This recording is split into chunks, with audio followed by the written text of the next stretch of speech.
Melissa, you let me know when you're ready.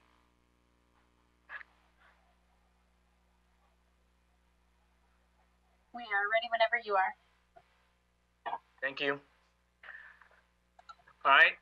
Good evening, everyone, and welcome to the San Bruno City Council meeting of October the 27th, 2020. Appreciate everybody being here. I'll call this meeting to order, and may we please have roll. Councilmember Davis? Here. Councilmember Mason? Here. Councilmember Medina? Here. Vice Mayor Salazar? Here. Mayor Medina? Here. If you would please join us for the pledge, and we'll all get in sync and do the pledge as a council, please.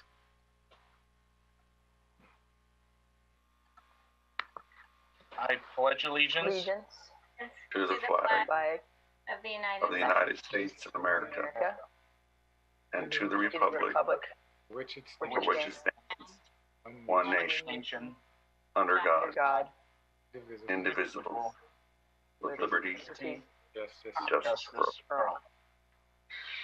We're doing pretty good. Okay. Let's move on to item number 3, public comments for items not on the agenda. Individuals will be allowed 3 minutes. It is the council's policy to refer matters raised in this forum to staff for investigation and or action where appropriate. The Brown Act prohibits the council from discussing on or acting on the matter that's not agendized pursuant to state law. City Clerk. I see no hands up. Okay. I still see no hands raised. Okay, so we're going to move on to item number 4, announcements and presentations. First item was to have had introduced our new superintendent for the San Bruno Park Schools, Mr. Jose Espinoza. Unfortunately, he has district business and they have a special district board meeting that he and the board are attending. So he will not be here this evening, but we will look to hear from him sometime soon. Item number 2, or B, I'd like to introduce the newly appointed Skyline College president, Dr. Melissa Bruno, and receive an update on Skyline College activities.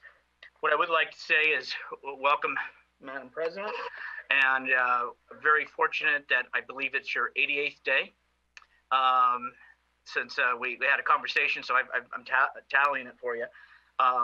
But I will say that we had an excellent conversation.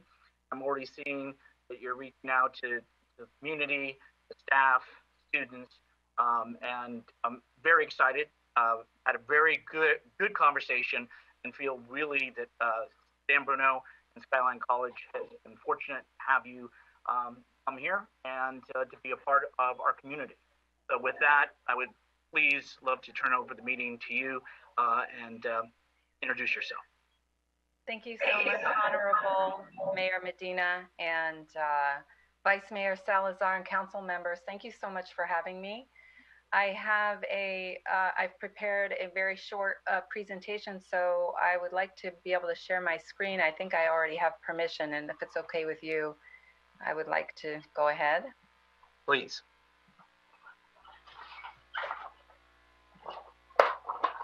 So I have a short agenda. I'm going to share a little bit about me personally and about my 4 priorities that I've developed in the short period of time that I've been here. And then I have a few slides to share sort of the state of the college and then an open invitation. So first of all, you know, I had a first career as a small business owner, and I'm a licensed attorney and California broker, and I had a property management company that included hotel ownership. And so I actually owned a hotel in Arizona and Bozeman, Montana, and that kept me busy for a long time. And I kind of consider myself an accidental administrator. I really just wanted to teach in the community college system, and I was identified to do a number of projects in my almost 19 years in the system. I started at UCSB as a paralegal program director.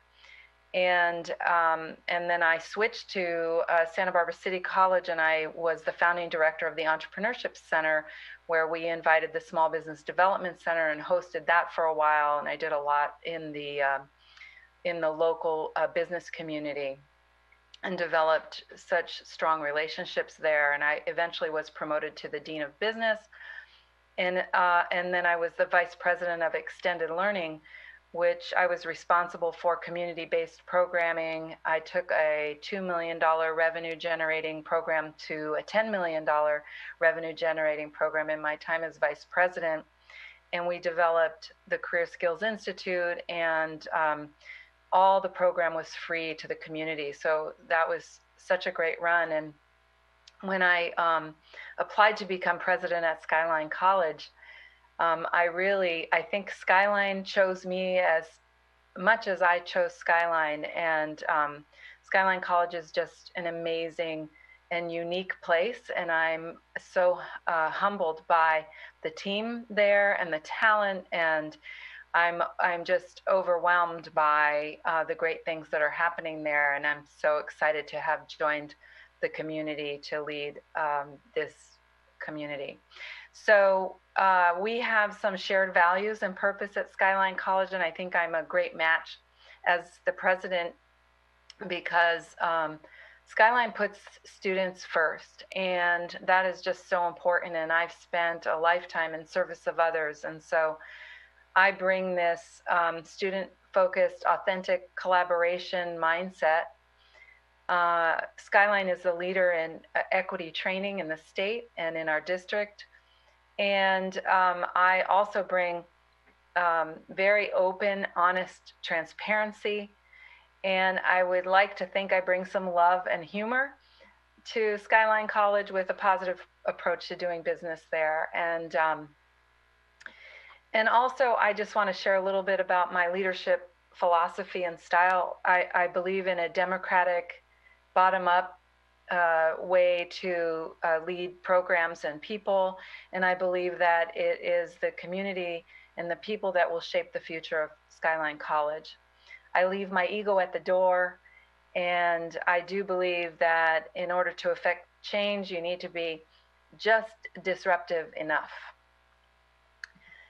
And so you're right, Mayor Medina, today's my 88th day, and I have spent this time really carefully observing and listening and learning about Skyline College and the people there, and understanding our students and our programs.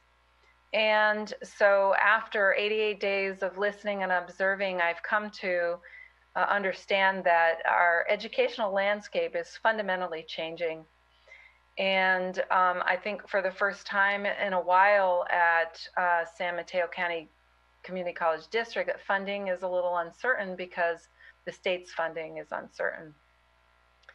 And there are external pressures and forces. And so we are, Skyline and the district are leaders in student success, but this is a very sharp directive from our state chancellor's office to really improve student success and to address anti-racism.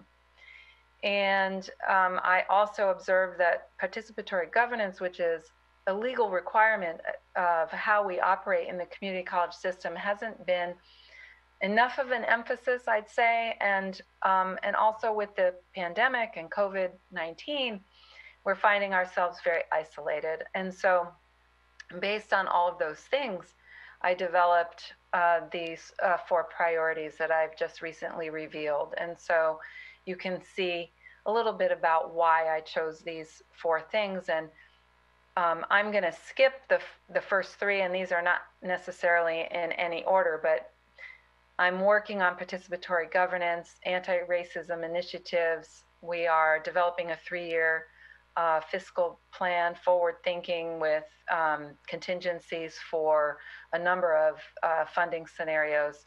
And finally, I'm focused on community engagement. So I would like to kind of drill down a little bit here because this impacts you and our community. So we have a need for fundraising. And I want to focus on this because the pandemic has caused isolation, and especially for our students. And we are all working remotely. The district has made a decision to continue our remote efforts through June. And so, in a sense, this is no longer an emergency, but more of a lifestyle or work style. And I'm working on really developing relationships because I feel that if you have that trust and foundation, it helps us get through tough times, and we need to support each other. And so these are the things I'm looking at, how we engage. I'm responsible for President's Council, which is community members and elected officials get together, and we talk about our fundraising efforts and our fundraising priorities and work together to roll out some of those efforts. And I'm having a series of town halls and meet and greets, and I have an invitation to a meet and greet that I've already planned. I have a slide on this, but I think it's November 18th, where we're inviting elected officials and community members to come, where I'll share a little bit more about me personally, and we can have a dialogue, a Q&A, and Chancellor Michael Clare is being so gracious with his time, and he will be there with me because, again, I'm so new to the district. I'm still learning, and he might be able to help me answer some of the district-related questions. And so we already have quite a foundation here in the community. We're embedded in the K-12 system with our dual enrollment program and a community partnership with our business leaders and civic leaders. And so I am here to continue in that vein and to, be super full of gratitude for the support that the city of San Bruno has given Skyline College for so many years. And I want to continue with that legacy. And I have a few slides on the state of the college, and this is one of our data slides that I just find so fascinating because this is about our enrollment. So the blue line is our head count. And in the community college system, when you see an economic downturn, you see an inverse correlation to an increase in enrollments. And so we're seeing the increase in enrollments here, which makes sense. But we're seeing a decline in FTES, which is our full-time student equivalency metric. And this is related to how you get funding from the state, which means that the number of students we have coming to Skyline right now are going up. But generally speaking, Skyline students are taking less courses. And so I think of the orange line as the sort of pandemic effect that we've really never seen before. So I just think this is an interesting slide. So COVID-19 has affected everything that we do and how we do business, and we pivoted on a dime in spring to bring all of our face-to-face classes in an online format. And we have such an amazing, from my perspective anyway, coming in new, an emergency ops center that's second to none at the district that has been an incredible support to each of the colleges. And Skyline is offering very limited face-to-face. In fact, the state requires us to offer everything online that we can offer online.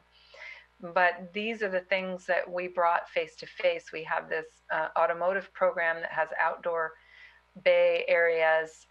We've brought some health classes and some science labs that are just mandatory that you can't do in any other way. So we're offering those in a hybrid manner with a reduced number of students coming and rotating through. Our dual enrollment program is going so strong. So that really hasn't decreased during the pandemic. And we have 16 high school participants and a number of sections and students and pathways. And so this continues to grow. We are engaged in some fundraising efforts. I'm trying to have a masquerade ball.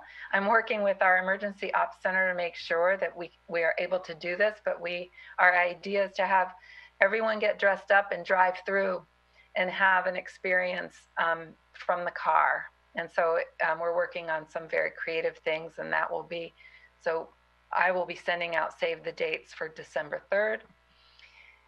And then locally in the community, we have a district-wide workforce task force. And we've collaborated, all 3 colleges, with the district to address job loss and the short-term training opportunities that we've been offering at Skyline for those that have lost their jobs during the pandemic. We're trying to do some rapid career development and child development, hospitality, human resources, and digital design. And through our Bay Area Entrepreneurship Center, we're giving small business assistance through grants and training, and we've ramped up our career readiness and job placement. And finally, I think what everybody is talking about right now is how we've opened our campus to a drive-through food distribution every Wednesday from 11 to 1. And we've been at it for 8 weeks, and you can see these metrics. It's just grown so quickly, and I think we're kind of leveling off here.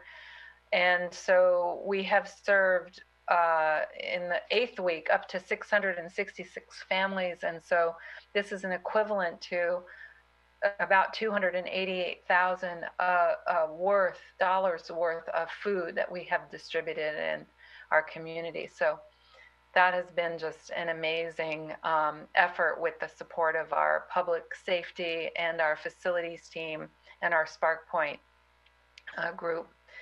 And so here's my invitation, open invitation to get to know me a little better. So I'm hosting this meet and greet on Zoom. And so it's an opportunity for me to have a conversation. It's quite a bit of Q&A, more Q&A than me speaking. And then my open invitation is to contact my assistant, Teresa, if you want to meet with me or ever just want to meet one-on-one and have a conversation. I'm looking forward to developing my relationships with our elected officials and with the council members. And so I look forward to what comes next for us.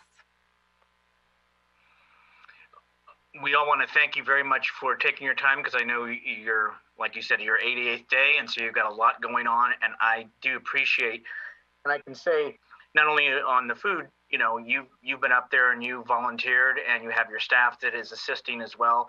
And so as we had spoke, Skyline College has been very important to this community and has assisted us in challenging times, in fun times. And I'm sorry that we're in COVID-19, because we would all go up there and welcome you properly and appropriately.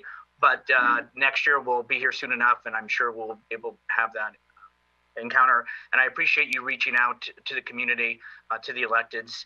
And like I said, I walked away with our conversation just very impressed. And I think Skyline College and San Bruno, like I said, are fortunate to have you. So again, on behalf of the council, welcome and thank you for your time.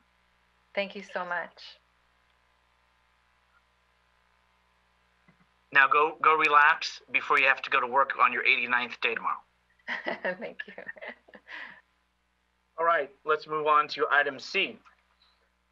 Thank you to San Bruno Ecology for partnering with the city for the Fall Community Cleanup event, which was held on October the 17th, which was a Saturday. And do we have the general manager? I am here. Thank you for letting me take a few minutes to not only thank the city of San Bruno, but thank several of our council members and residents that actually came out to help our very first ever community cleanup event. I just wanted to brag a little and provide you some stats, which I think are pretty astonishing. We served over 262 cars and trucks that day for 3 hours. We filled 8 30-yard debris boxes, which ended up weighing 24,000 pounds. We collected over 4,200 pounds of electronic waste. And we collected 11 Gaylords, which are extremely large square boxes filled with paint. We don't have weights on these, however, I can tell you that was an extremely large amount of paint. We recycled about 15 appliances that day, and then we also followed up we kind of ran out of room towards the end, and we had to turn a few people away, but we made good on our word, and we did about 12 additional pickups on the week following for those people that were turned away. So again, I want to thank Councilmember Laura Davis for actually partnering with us on this very first project, and it was a tremendous success. So thank you to the City of San Bruno and Jennifer's office for assisting us with permits and layouts, and we had some community service officers that helped with traffic, and I think it went very seamless. We had no issues blocking the fire department. We have received lots of emails and actually phone calls from those residents thanking us for putting that together. Thank you for the update, and I think what I learned was that the e-waste and the paint, especially the paint, were things that people were very happy to be able to get that taken care of. So as a reminder, of course, folks can request through your office to have their twice a year at this point pickups. But thank you for all that, and I do know that some of your team was there till 2:30, 3 o'clock that afternoon, along with other folks here that are on the screen that worked hard. And let me tell you that the weather was warm, and some of the gentlemen that are on this screen really worked hard. And then I saw Councilmember Davis actually directing traffic, so she did it all. So, but I want to thank you very much for helping, and for the city staff too that assisted in the endeavor. Thank you. Okay, we'll continue on. We're now going to go to item D, receive an update on COVID-19 response and efforts. And we will turn it over to Jennifer.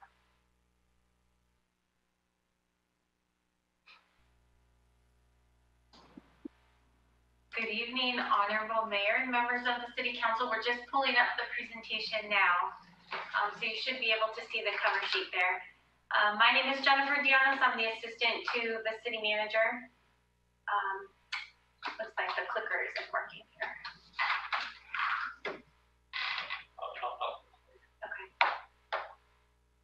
Okay, I am the assistant to the city manager, and I'm here to represent our Emergency Operations Center public information team and provide an update on COVID-19 to you. Next slide. Tonight's presentation includes our county's current statistics, our new status on the blueprint for a safer economy, COVID-19 testing information, the county's Halloween guidance, and a few other resources and information.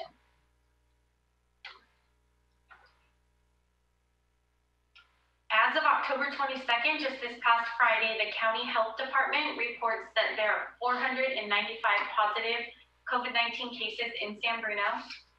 The city-by-city stats are released each Friday.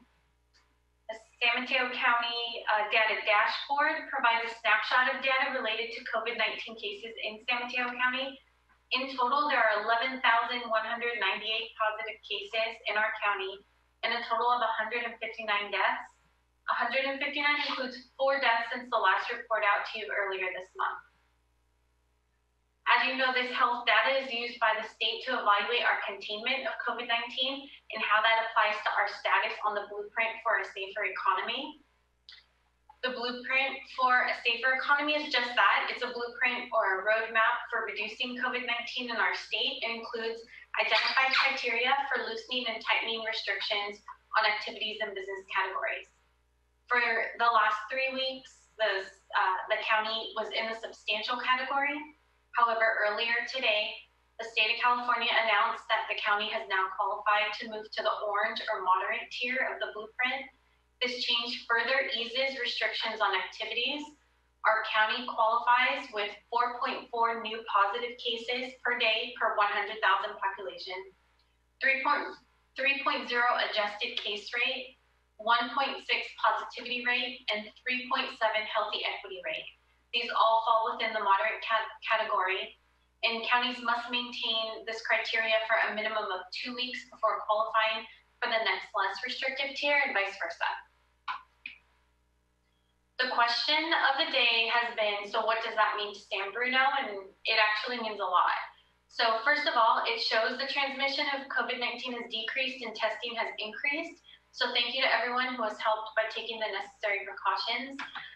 Malls and stores are allowed to open indoors with some light restrictions in common areas. Personal care services, nail and hair salons are all allowed to operate indoors. Family entertainment centers are allowed indoors at 25% capacity. Museums, zoos, and aquariums are allowed indoors at 50% capacity, as are places of worship and movie theaters. Gyms, fitness centers, and indoor pools are allowed indoors at 25% capacity. And finally, restaurants are allowed indoors at 50% capacity, or 200 people, whichever is fewer. Previously, bars were not allowed to operate outdoors. And in the moderate category, they were allowed to operate, they were not allowed to operate outdoor or indoors. And now in this new category, they're allowed to operate outdoors with modifications. And lastly, playgrounds and outdoor recreational facilities are allowed to reopen. If you have questions about what is or is not allowed, the state's website, which is www.covid19.ca.gov, has information about required operational modifications and safety guidelines. And this is helpful for business owners as well as the general public in order to safely comply and continue with our progress to move forward. The data used for the blueprint for a safer economy strongly relies on testing. The county is now offering, oral mouth swab COVID-19 testing that is self-administered for children and families in partnership with Curative Inc. Testing is open by appointment to all families that live in San Mateo County with children ages 5 and older. Free testing is available at the San Mateo County Event Center, and appointments are available weekdays, Monday through Friday, from 1 p.m. to 8 p.m. The easiest way to make an appointment is to connect through the county's website at smcgov.org, find the testing icon or logo, and click to find information about this and other testing sites that are available. It's important to note that individuals taking an oral test cannot eat, drink, chew gum, smoke, or vape in the 20 minutes leading up to their test. And just to give you an idea of how it works, individuals will have to cough deeply 3 to 5 times, swab their mouth for 20 seconds, insert the swab into a provided tube and secure the cap on the tube so that the swab tip is facing downward into the tube's liquid. Shake it up a little bit and then return it securely in a sealed bag, all completely self-administered. It's similar to the process for the locally administered testing sites. Local sites are part of the effort to continue to test in disadvantaged areas and to meet the newly established equity metric mandated by the state. And the San Bruno Emergency Operations Center is planning for a site in San Bruno, and information about the local testing site should be announced next week, so please stay tuned. Mobile testing is available in San Bruno as well. It was held earlier today and will also be held tomorrow. The testing site is available 8 a.m. to 3 p.m., and that's at 975 Smith Lane. There's a schedule on this slide on the screen that has additional locations within our county. Mobile testing sites are free for individuals 18 and older that live and work in San Mateo County. Appointments are required, and they can be made at projectbaseline.com/COVID-19. I do want to note that mobile testing is through Verily, and the family and local self-administered testing sites are all through Curative. Both are 2 separate testing providers and have different registration websites for appointments. So all of them are available on the county site. And that will serve as a centralized landing page for testing information. So why is testing important? Being tested for COVID-19 may help limit the spread of COVID-19 to family and others in our community. Testing plays a key role in determining what business categories are permitted to be open, helps us return to work and everyday life safely. And in addition to testing, preventative safety measures are important. And so I know we have all heard this many times, but social distancing and masks are critical as we progress. For those who do not have a mask, the county has a community crew mask mobile, and that mobile drives around to distribute free masks. If you see the mask mobile, feel free to stop by. It's made its way to our area a couple of times along with Millbrae. But please do remember to respect the space amongst other visitors visiting the mobile, especially if you do not already have a mask on. Halloween is this weekend, and this year we'll have to celebrate in a slightly different way. This is a reminder and information. San Mateo County Health issued a guidance for Halloween and Dia de los Muertos. Please avoid high-risk activities that are not permitted. That's gatherings, events, or parties with non-household members, carnivals, festivals, live entertainment. It's just a way to be creative on how you celebrate the holiday. You can host a virtual costume or pumpkin carving party, wear a mask if you go out, watch a movie with people that you live with. All of this information and several more ideas are all available on the county's website, and you can get to that through linking on this page or going to smchealth.org. It is important to note that the change to the moderate tier on the Blueprint for a Safer Economy does not affect this holiday guidance. With the year quickly coming to an end and the holidays and additional holidays on the horizon, we'll all have to keep in mind this year it's going to be different than years past, and we'll just have to adjust in order to keep ourselves, our families, and our communities safer. Next, I'll go over a few resources available to our community. For those that are in need of food assistance, there are several options that are available. Great Plates Delivered is a program that delivers nutritious daily meals. It's a program for adults 65 and older and other eligible residents. This deadline for the program has been extended a couple times and has most recently been extended through November 7th. And the county has typically made a commitment to continue that through the end of the month. There are several other options for food assistance, including free meal distribution sites for school children, Second Harvest Food Bank, and CalFresh. Information about these programs and others can all be found at smcgov.org/food. For our local businesses and following our new Skyline president, the Bay Area Entrepreneur Center and Skyline College, along with several other partners, are hosting the Small Business Symposium, and that's titled Lessons in Adapting. The symposium will be held this upcoming weekend. It's October 31st through November 2nd, and will include the exploration of challenges that small businesses face in navigating the impacts of this pandemic. The symposium will feature small business owners, local experts, and community leaders, all sharing their insights and advice on how to move forward. More information about the symposium is available through the BAEC, and that website is skylinebaec.org. Next, I have the COVID-19 safety guidelines for vote centers. So many people will be busy voting through the next week or so.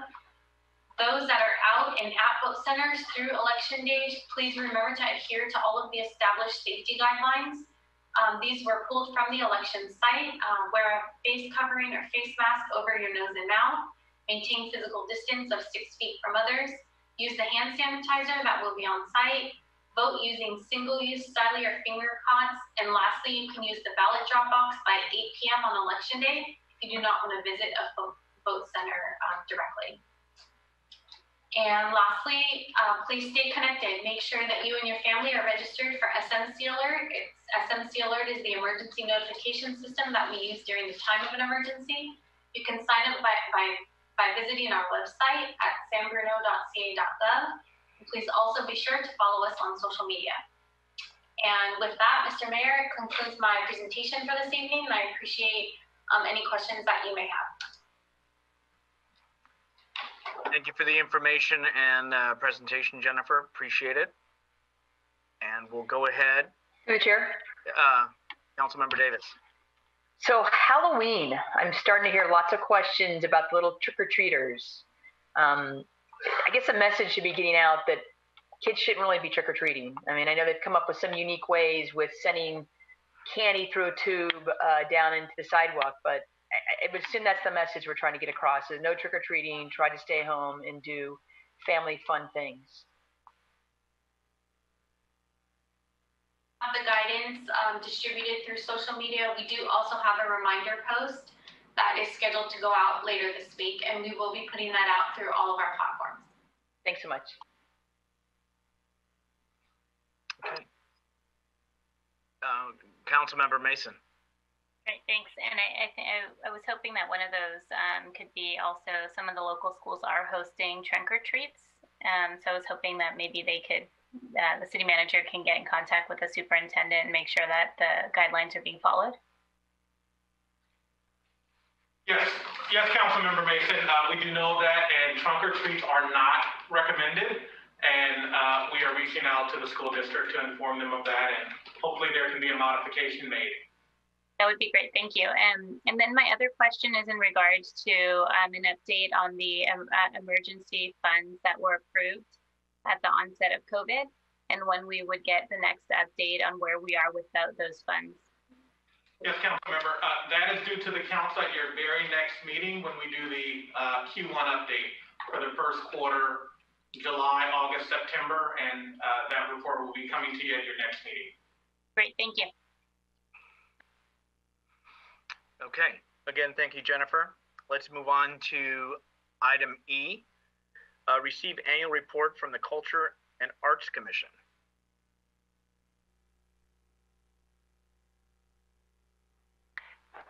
Good evening. Can you hear me? Yes, we can.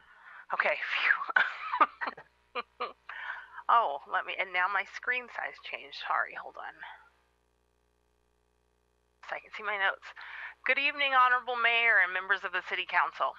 My name is Melissa Rolfs, and I'm the Chair of the Culture and Arts Commission. I'm pleased to present to you the Culture and Arts Commission's 2019-2020 annual report. This evening's agenda will include the Commission's members, the purpose of the Commission's accomplishments for the year, and our goals for next year. At the end of the presentation, I would be happy to answer any questions you may have. Next slide, please.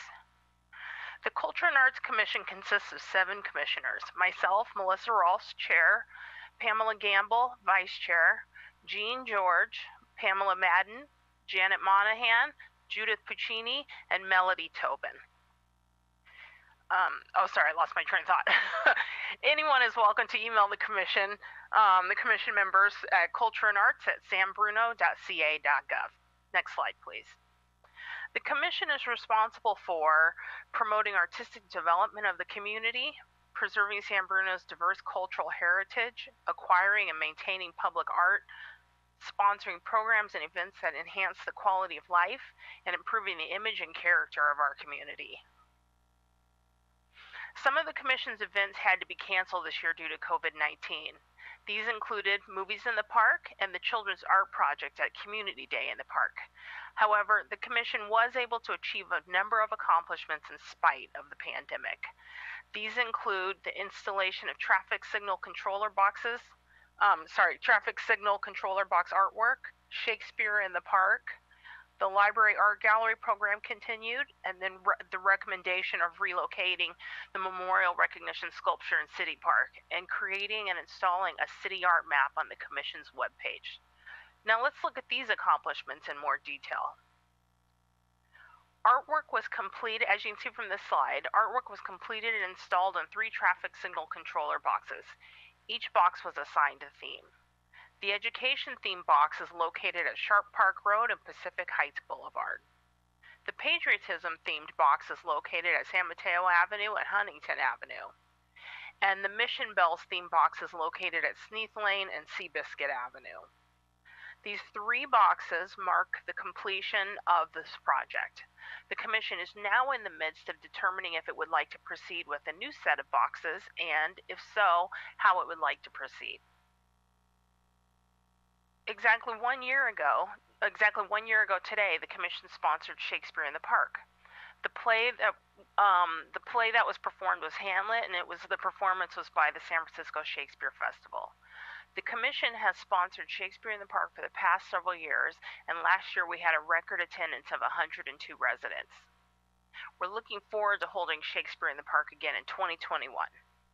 Next slide, please. The Commission selected 3 artists for the library's art gallery program. Artworks for this round of the program were on display from July 2019 until the library closed in March of this year due to COVID.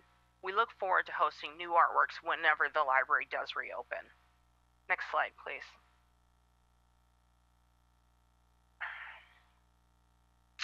The Commission also recommended relocating the Memorial Recognition Sculpture in City Park. As you may recall, the sculpture must be relocated because its current location is within the footprint of the new Recreation and Aquatic Center. The new location will be near the west end of the tennis courts. This project is scheduled to be completed by Thanksgiving. And finally, an art map was recently created and installed on the Commission's webpage. This map lets users click on a location and see a photo and a description of the art that the Commission initiated. Users can also go directly to the art map at sanbruno.ca.gov/artmap. Next slide, please. We have several goals for 2020-2021. The City Art Fund does have a balance, the City Art Fund currently has a balance of $338,911, so we're in a healthy financial position. We will continue to work with the Parks and Recreation Commission to establish an art presence at the new Recreation and Aquatic Center. We plan to restart the Library Gallery Exhibit Program when the library reopens. And the Commission plans to sponsor the Children's Art Project in conjunction with the Posey Parade and Community Day in the park. Continuing with the Commission's goals, we plan to return to holding movies in the park next September. And then we will present Shakespeare in the Park once again in October of 2021. We also plan to host the 2020 Narita International Children's Exhibit artwork in the children's room of the library as soon as the library reopens. Finally, we will continue to develop the Commission's vision for future art projects. A moment ago, I mentioned the Narita Japan artwork at the library. Here's an example of the artwork from that exhibit. This piece was drawn by a second grade Narita student. This year's theme was sports in anticipation of the Tokyo Summer Olympics, which have now been postponed until next year. This concludes my presentation, and I would be happy to answer any questions you may have.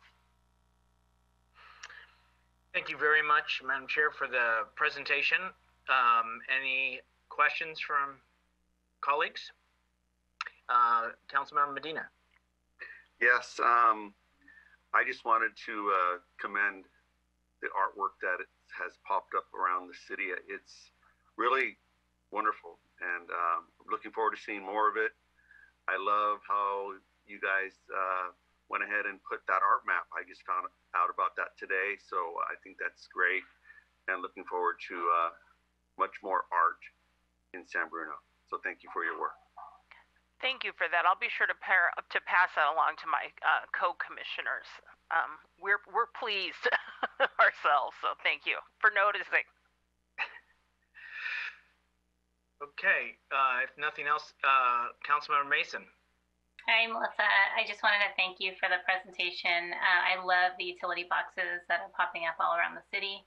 I did want to ask if there's any work being done right now around like a downtown mural of any kind, and whether that's something that's been asked for in the past.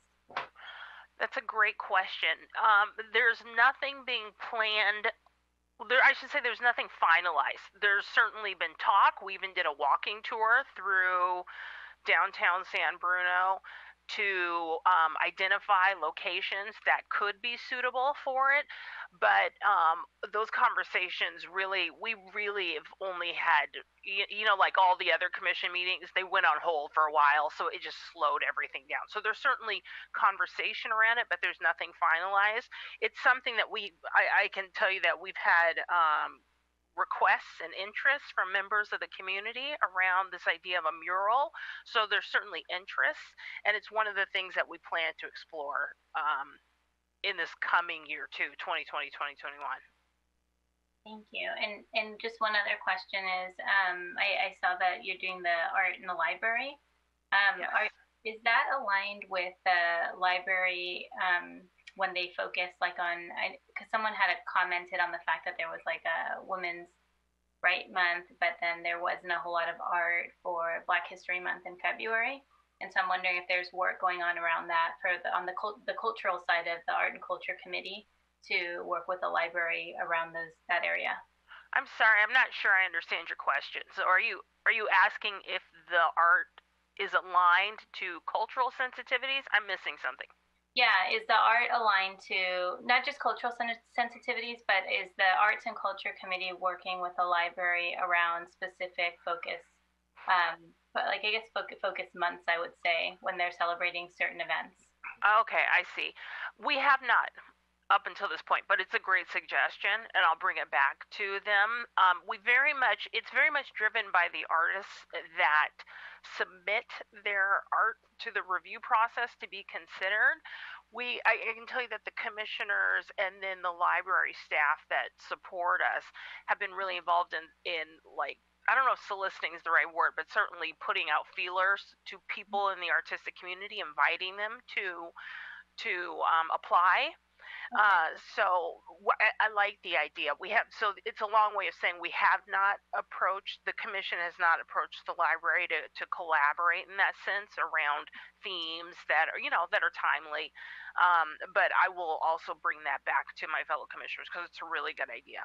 Great, thank you. And once again, Melissa, thank you very much for your presentation. Please pass on from all of us our thanks and appreciation, even in these COVID times, making progress and being here. We appreciate it. All right, we will then move on to consent. So we have several items. All items are considered routine or implementation at an earlier council action and may be enacted by one motion. There will be no separate discussion unless requested. Are there any items that council wants to have a separate vote on? Let's see, is there any item that council wants to have questions or additional information on? Yes. Councilmember Davis and Councilmember Mason? Item 5D. Sorry, 5D? D is in, yeah. D, okay. D is in dog. Thank you. Councilmember Mason? Yeah, I have a couple questions on A, C. D, Councilmember Davis already mentioned. E. And I. Okay. Councilmember Medina. Just a recognition of the resignation in the bike pedestrian. Thank you. Okay, so why don't we we'll start from the top. Item A, accept accounts payable of October 12th and 19th, 2020. Councilman Mason. Yeah, thank you. I just wanted to ask about the services that are being offered by Peninsula Conflict Resolution Center and Star Vista. I wasn't sure if those are tied to, I know Star Vista offers some activities at the library, but it would be great to know what that money is going towards. Thank you. Sure. Good afternoon, City Council, Javon Grogan, City Manager. With regard to that question, let's take the first one. So there's a $10,000 payment to Peninsula Conflict Resolution. The city contracts with Peninsula Conflict Resolution each year, and what they do on our behalf is they engage with typically neighbor-to-neighbor conflicts. Oftentimes, a code enforcement issue will trigger what is actually a private property issue between two neighbors. And the city is oftentimes is not the solution to that problem. And so we contract with Peninsula Conflict Resolution to meet with the two homeowners and help them work out a amicable resolution that hopefully does not involve neighbors suing each other. And so there are a number of members in the community that take advantage of that service each year. And it costs $10,000 for that. They also provide other mediation services to the city on a periodic basis and even some training, I believe. With regard to Star Vista, that is our annual contribution to Star Vista. I do not have the specific scope of work on what they provide to the city, but we can provide that to the city council in an off-agenda memo. But that invoice was for $18,000. Unfortunately, I just don't have that handy right now. Okay, that would be great to know. Thank you. Thank you, Mayor. That's it for the questions on the warrant. Thanks.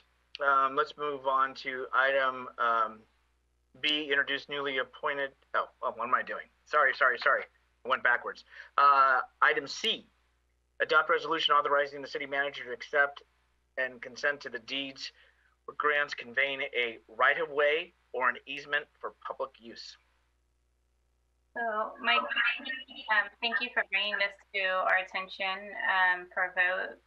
My question is really around what is the scope of the authorization that we're providing to the city manager and thus giving up by the council? Are we just saying this is easier to handle procedurally? It's 10 hours of staff time per, I believe it was per request, something along those lines in the staff report, and we're just giving to the city manager? Or are there additional negotiating points that we're also giving to the city manager that we wouldn't be talking about publicly? I'd be happy to answer that, Mr. Mayor. Thank you. Please, City Attorney. Of course. So the short answer is that there's no authority being granted to the city manager that involves a grant of fee title to property. And the important thing about that is that the only authority that's given is, it's not because it's routine or it's less time consuming. That is a reason, but the main reason is that those grants of easements and rights of way are often not determined until after the project is already approved and the city council has already made its action on it. And so the authority is really just limited to those rights of way and access easements that end up being necessary because of how the project is configured. And these are situations in which the developer or the property owner is giving the city that easement or right of way, say for pedestrians or for cars to cross a driveway. We had one in the Aperture project where access was required to a disabled ramp. So these are things that really there's no policy question about, unlike a situation where there's an interest in fee title that the city is receiving. So that's the reason why we're recommending this.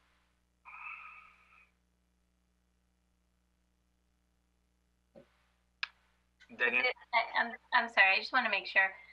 Will that then, the decision made by the city manager, will it then trigger anything else on the that then becomes the responsibility of the city, such as maintenance, infrastructure, etc., by approving, one of these conveyances? So to the extent that there's an easement for public access, then the answer could be yes. But that was public access that the city should be providing in the first place. So the only reason why we're getting it from the property owner is because we need to provide it. So it's really not creating any additional responsibility or liability that the city wouldn't ordinarily be assuming in the first place. Okay, helpful. And just for the staff report does suggest one of the benefits is the staff time. And so that's why. So thank you. Of course, that's true. And there is a benefit there. It's not the primary one.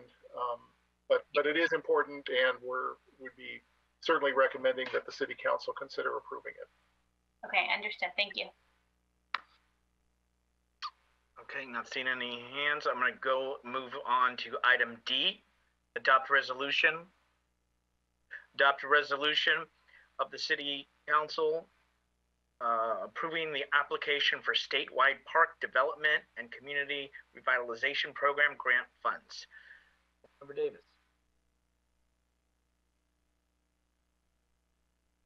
Oh, was that you?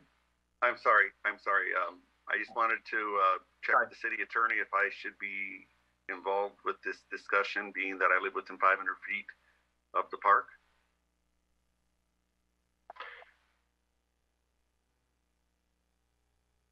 Sorry, my video wasn't working. I apologize. Yes, that did not occur to us before when the agenda was posted. You can certainly indicate your recusal from that matter when the vote is taken. I think if there's only a question about it, you can certainly remain on the dais, assuming there's no discussion.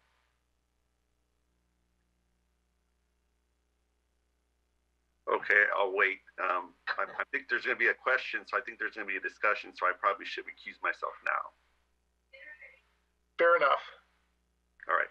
So I'm going to go leave the room, right? All right. Don't go too far. Okay, Council Member Davis, I believe you asked for this item. Yes, thank you so much. Well, thank you for bringing this forward, and thank you for, of course, as many projects we have submitted some grant requests for. I guess the fiscal impact is what kind of jumped out at me, where we're looking at an estimated cost of 1.7, which originally was 1.1. So what's the change in the increase by 600,000? Through the chair, Audrey Jones-Taylor, good evening. Good evening. So I can't really tell you except for the contingencies and where we are right now. And so the 1.7 actually is what we are going to, well, we're going to be requesting 1.6 from the state of California Revitalization Program. And although the design has not changed significantly, but certainly over the last period of submitting the request, and things have changed, not in terms of the design, but certainly in terms of the amount of contingencies that everyone is trying to cover now, including the COVID contingency. And so we're playing it more on the safe side than than not. One of the other things I just want to bring to your attention is that although the deadline is on December the 14th, the grant award, if we are awarded, will not happen until the summer of 2021. And it'll probably take about 3 to anywhere 6 months for the award to actually be passed on to the city. So we're not really looking at being able to start in probably until the first of the year in 2022. So we are playing more on the safe side and ensuring that we do have enough money to cover the park. Great, thank you so much. Through the chair, if I can just expound upon that. It's important to note that the project was defunded by 1.1 due to budget constraints, but at that time, the project was also underfunded. And so it wouldn't be fair to sort of say that the full cost increase is 600,000 from then to now. Because even at that time, there was not enough money in the fund to build the entire project.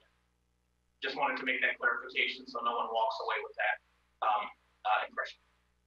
Yeah, and if I remember correctly, there was some sort of design issues that were originally approved, and then they had to come back and say, well, we need to, this isn't accurate, and we're going to need to do some additional things. So I'm assuming there's definitely a couple hundred in there for some of that. Thank you. Councilmember Mason. Yeah, so I know one of the priorities that was set was grants. So I want to first thank staff for applying for these grant funds. Since we don't have the money, it may be the best way to get Florida Park built. I did just want to ask if the grant, if it's possible that they're going to actually give partial money as opposed to the full grant, and what the possibilities of that happening are. That's kind of hard to say. They certainly can. It's a choice of theirs. I do believe that since this project has been out there, and last round, round 3, San Bruno did a pretty good job. It was just a little bit more competitive. And I think the state has been really good about telling us where we were weak at. And so we're really working hard. So I don't see we're not promised. Nothing is promised to us, but I am looking forward to having the project totally funded. Great, thank you. But there is a possibility of, receiving partial funding.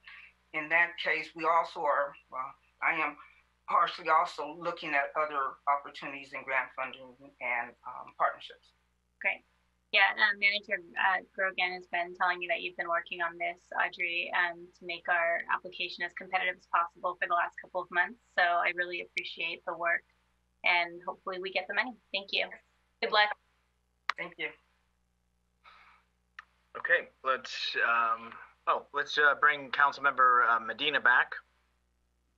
Just appears. There we go. Okay. All right. Let's move on to item E. Adopt a resolution authorizing the city manager to execute a general services agreement with Northern Services, Inc. for the police department HVAC replacement project in the amount of $198,050. There's also approving a construction contingency and approving a total budget in the amount of $227,050. Councilmember Mason. Okay, great, thank you.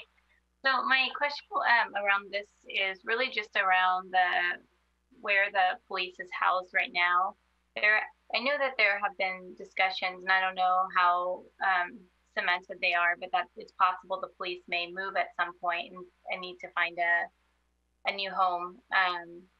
And so the reason I say that is because this is a substantial amount to invest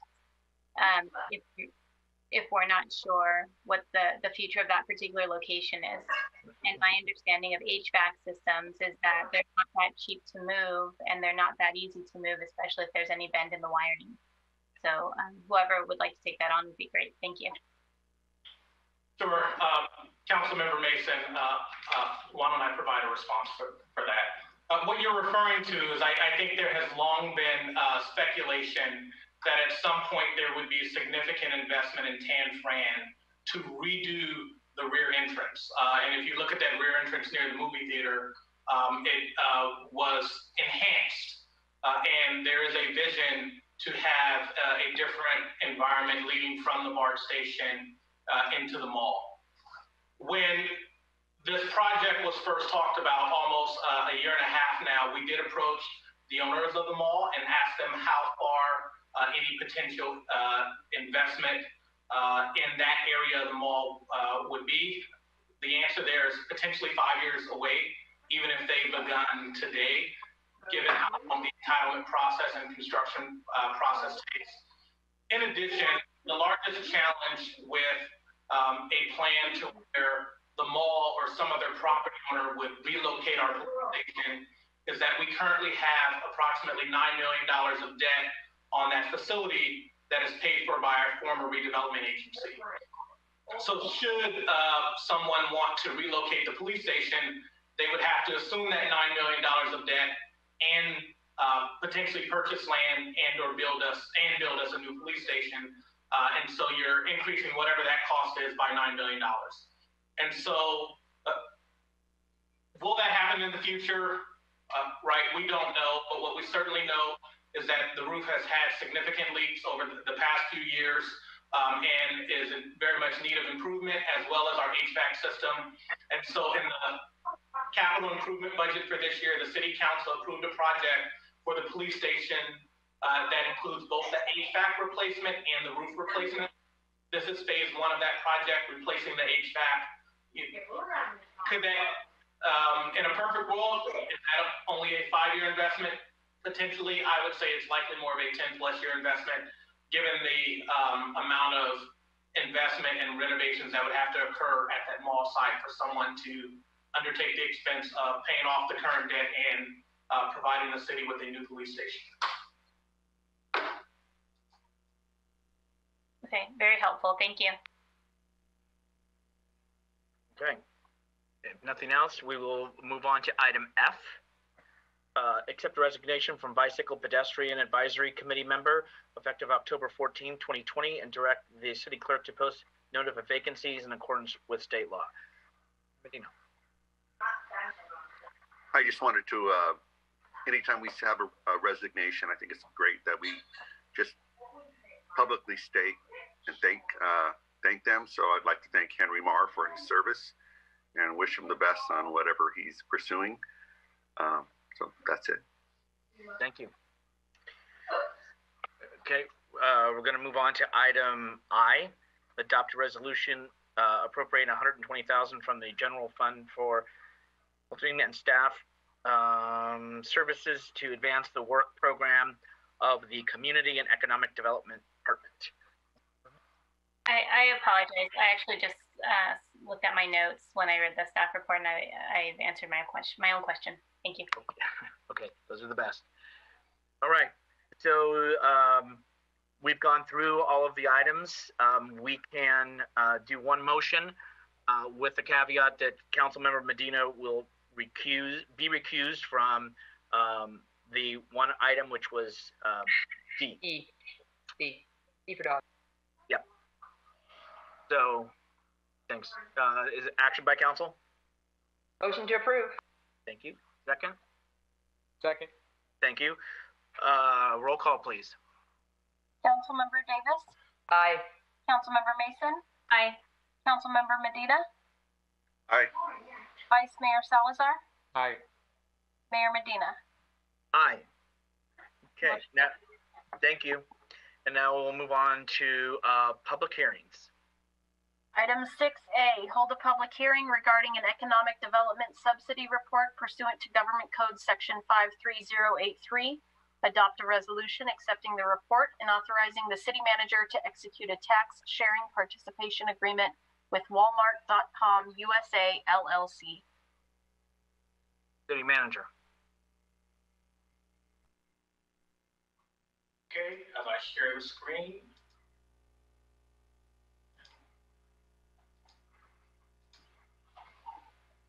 Okay, that should be it.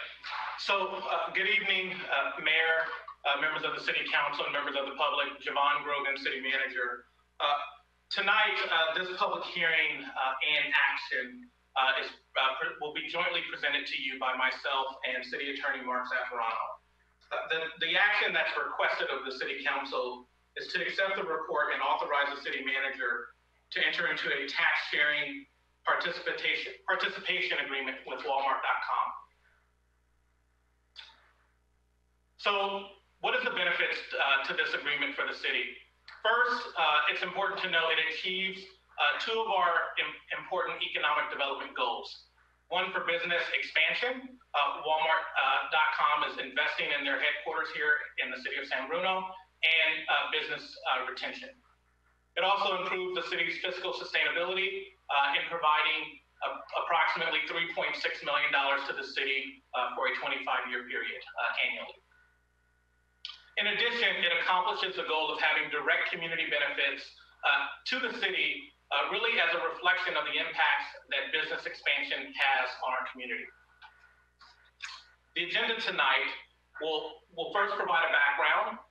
We'll review the proposed features of the agreement. We will hold the public hearing for the required economic development subsidy report, and then we will be asking the City Council to both accept the report and authorize the city manager to execute the agreement. A little bit of background on Walmart.com. And so Walmart.com is headquartered in San Bruno. They have been headquartered here since they moved here in 2012. They purchased their facility at 850 Cary Avenue for a total of $121 million in 2014. It is a 271 square foot facility. It employs, here in San Bruno, they employ just over 2,000 employees. They are one of two of our largest employers. And so our two largest employers are YouTube and Walmart.com. Each of them employ approximately 2,000 employees. They own the building and they are currently performing tenant improvements, approximately $20 million of improvements that they are actively underway at the 850 Cary Avenue building.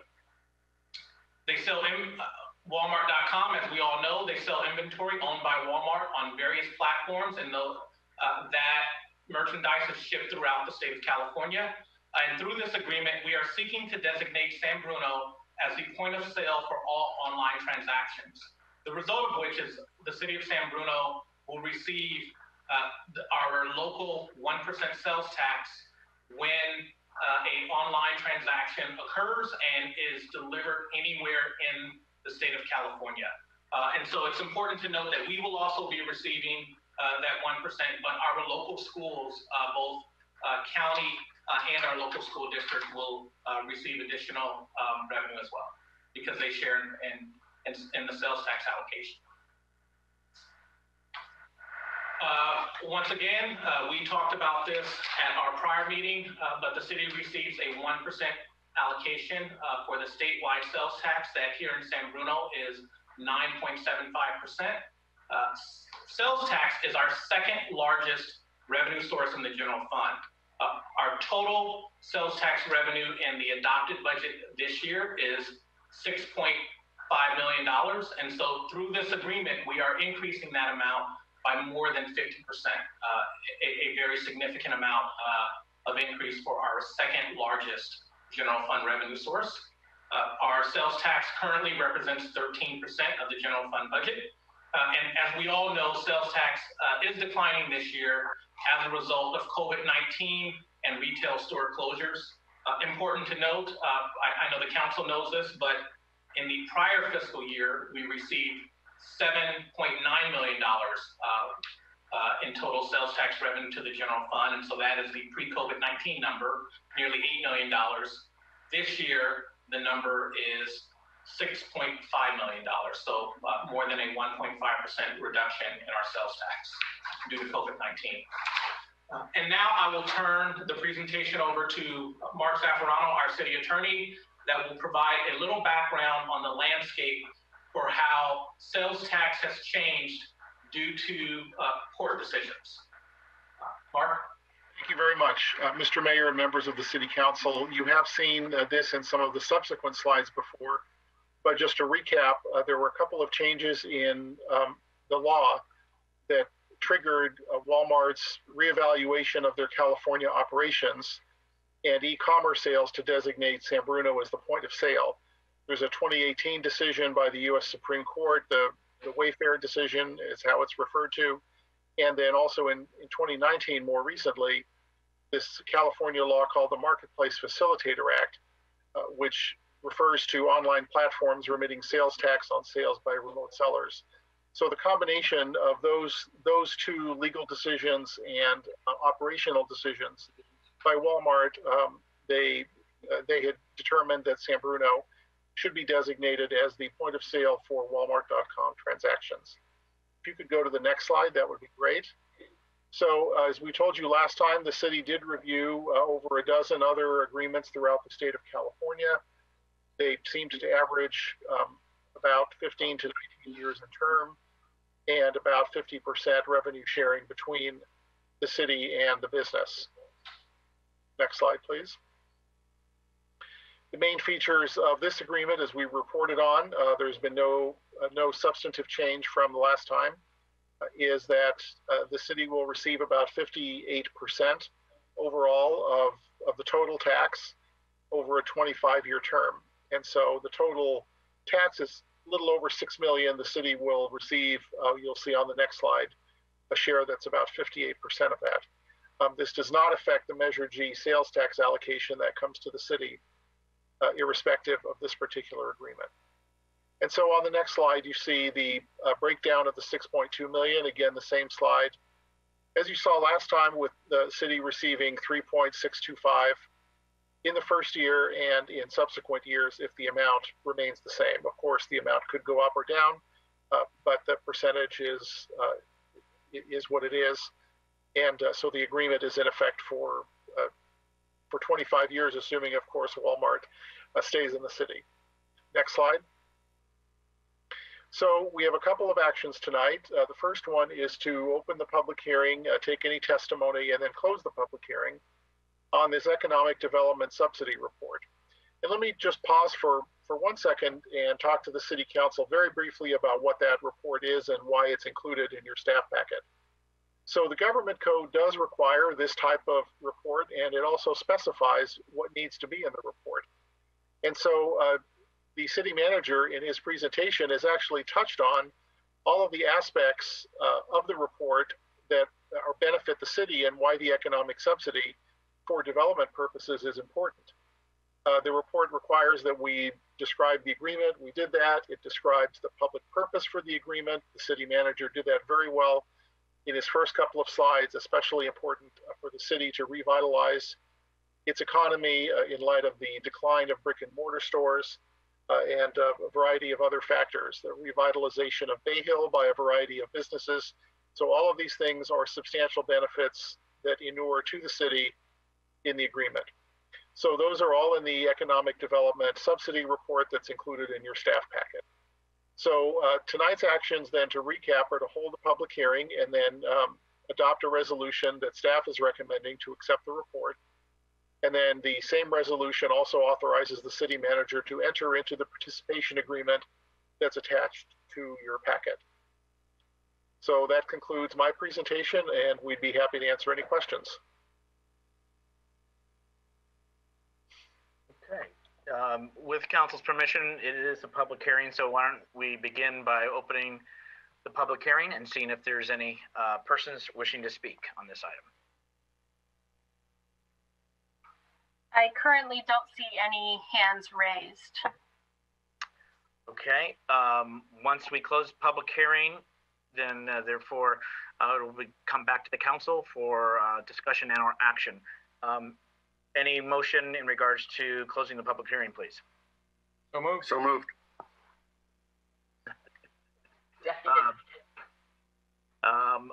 And this, I'm understanding, is still city attorney. We can take a voice vote on this one. Yes, that's correct. Okay. This is for closing the public hearing. The motion made and second. All those in favor say aye. Aye. Opposed? 5-0. Okay. Let's bring it back to council for questions, comments.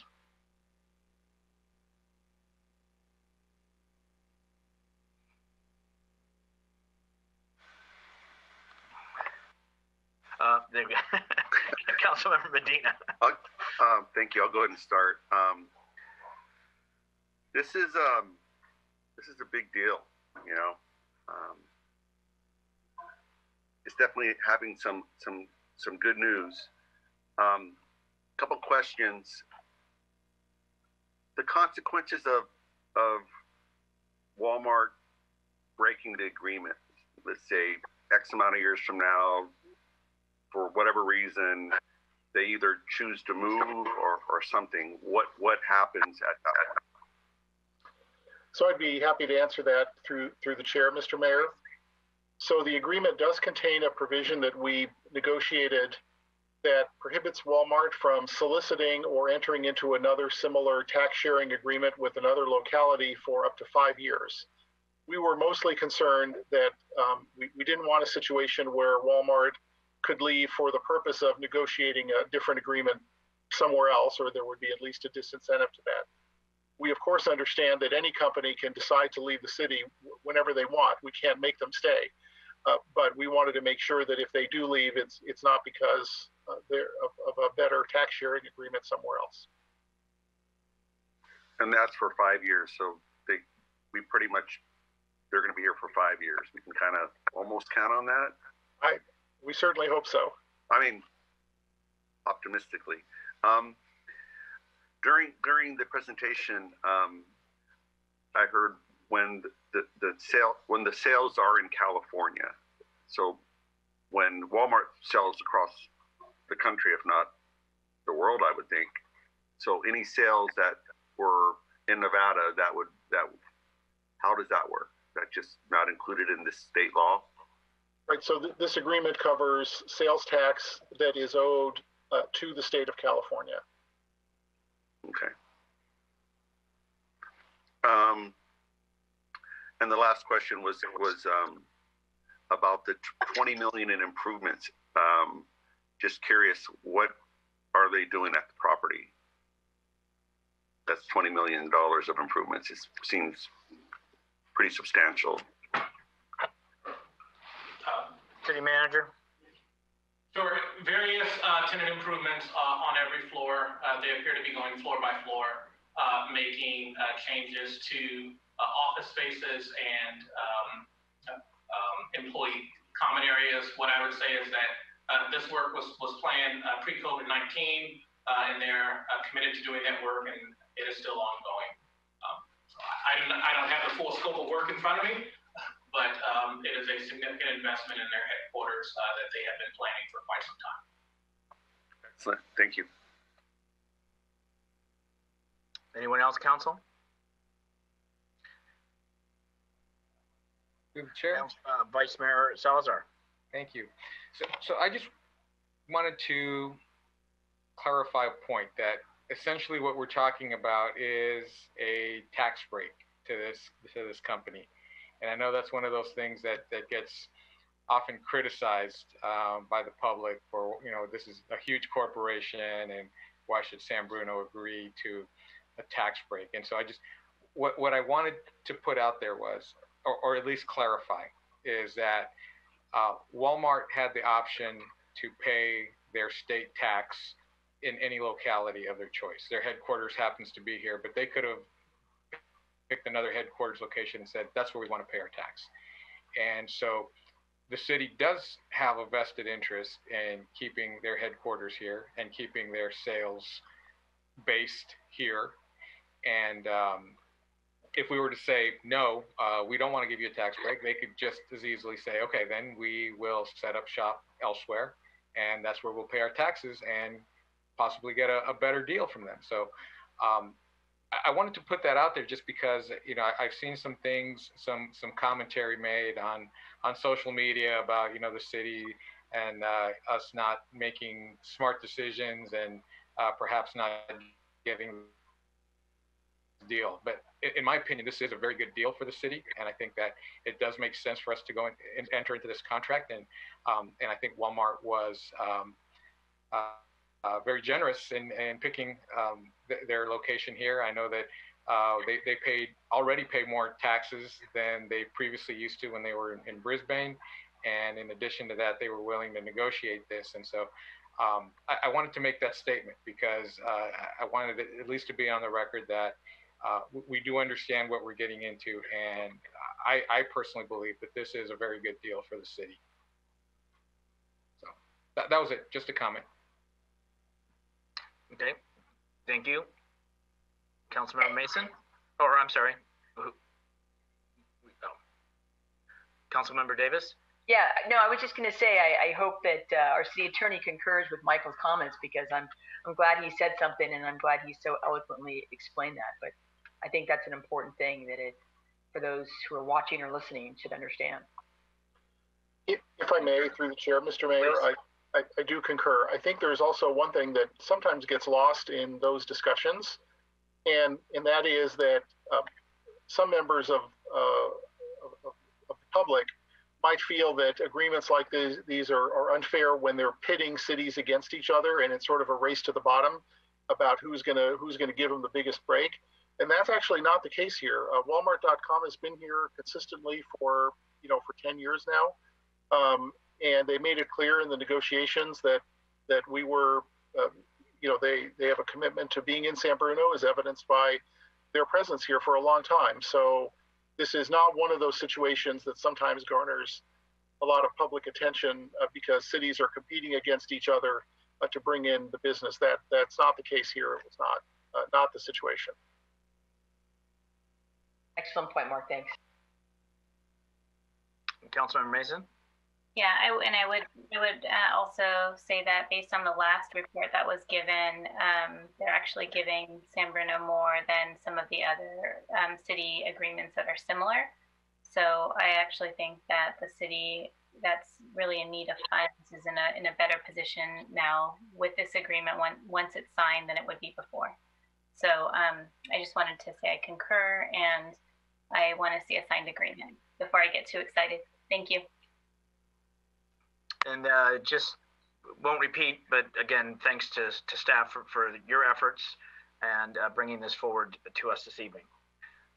Seeing no other comments from council, this is for a resolution. Any action? Motion to approve.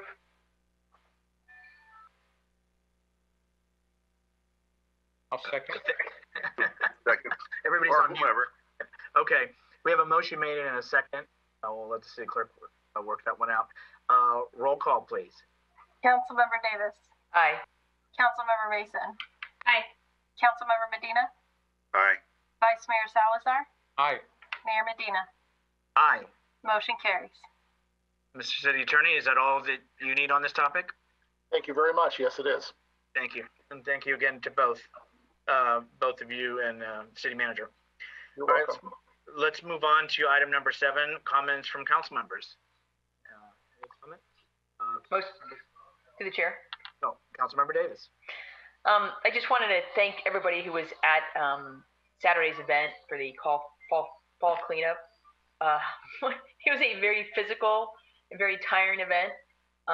And I know that I will be leaving my seat at some point, but I really want to encourage the council members here today to continue this program. I think it was a really well beneficial program for the community. It encouraged people to get out and clean their garages and maybe really get rid of some things that really shouldn't be around.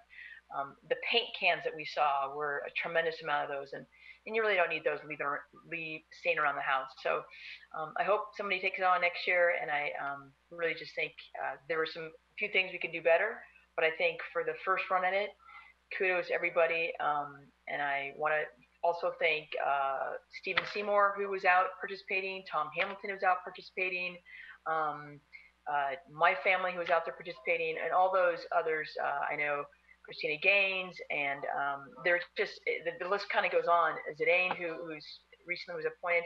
It was just a great community event, and the thing that I heard was, let me know next time, I would love to help. And so that was a feel good, and I think that one of the things we can do is really offer some more things that we can bring the community together, because everybody feels good about giving back. And so thank you to the other council members who I've seen out there cleaning up different parts of the city. It's catchy, and it's good to see people doing that, because it really makes you feel good about your city and you have pride. So thank you so much. Councilmember Medina.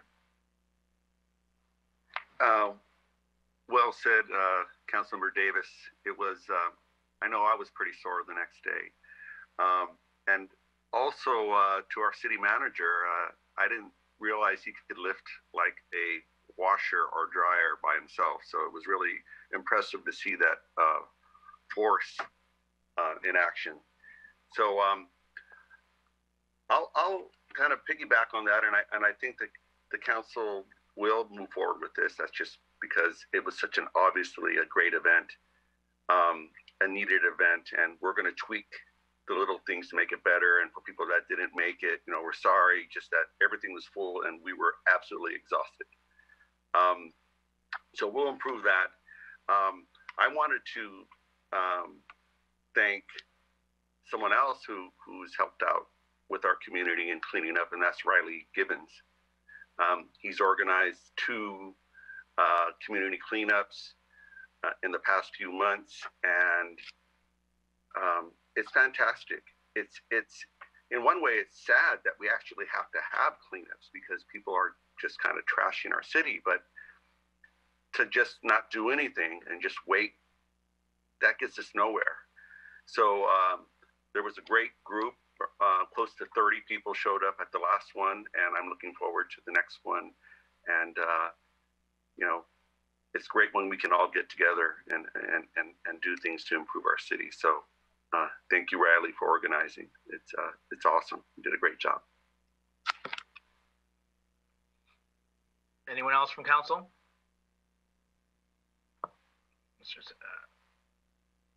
Councilmember Mason, did you? Yeah, no, I just wanted to echo the sentiments. Thank you to the council members who attended the October 17th event. I was not able to attend, but I've heard nothing but great things about it. The event hosted by Riley Gibbons in September and October seems to be growing, double the amount of people that were there the month before. So I think it's exciting. Maybe this idea of just cleaning up during a pandemic is catching on. People have an excuse to get out of the house. I did want to also thank the Girl Scouts. They invited me on the morning of October 17th to go and talk about governance because the girls were earning their governance badge. So I had a really nice morning talking about what it's like to be on the city council and what San Bruno is doing. And there was so much excitement by these girls, as I tell my fellow council members and the public, around the aquatic center. So it was really just a joy to share all the good things that are happening in San Bruno. And then I just wanted to also ask a question. Sorry to end it with a question, but with everything going on with the pandemic, it kind of has, the question has arisen. The library used to host these lawyers in the library once a month. And I don't know how possible this is now that we know we're going to be in this for a couple months, but some people depend on the free lawyer services. And I just was wondering if I don't expect an answer right now, but maybe if the city manager can come back with a response as to whether that would be possible to do virtually. I've had a number of people recently pass away, and questions have arisen around, consultations that the library used to give. And it would be great if we could bring that back. It is a free service. It's, I think, 20-minute free consultations. And, the pandemic doesn't stop everything. So it would be great if we could bring that back in one form or another. But other than that, I think everything seems to be really going great. Thank you. Okay, well, I'm just going to go ahead and conclude it by thanking the 20 individuals that were reappointed this evening to committee, commissions, and boards. They've signed up for another tour, shall we say. And again, they're the ones that, as we heard tonight, that actually do the work and come before us annually. But I want to thank all of those that stepped forward again to said, sign me up. So thanks to them. With that said, everyone, let's be mindful and be safe this Halloween. It's going to be a different time, but let's keep in mind everybody's health and safety. With that, we will go ahead and adjourn to the next regular city council meeting, which will be held on November the 10th, 2020 at 7 o'clock. Everyone, be safe and have a good evening. Thank you.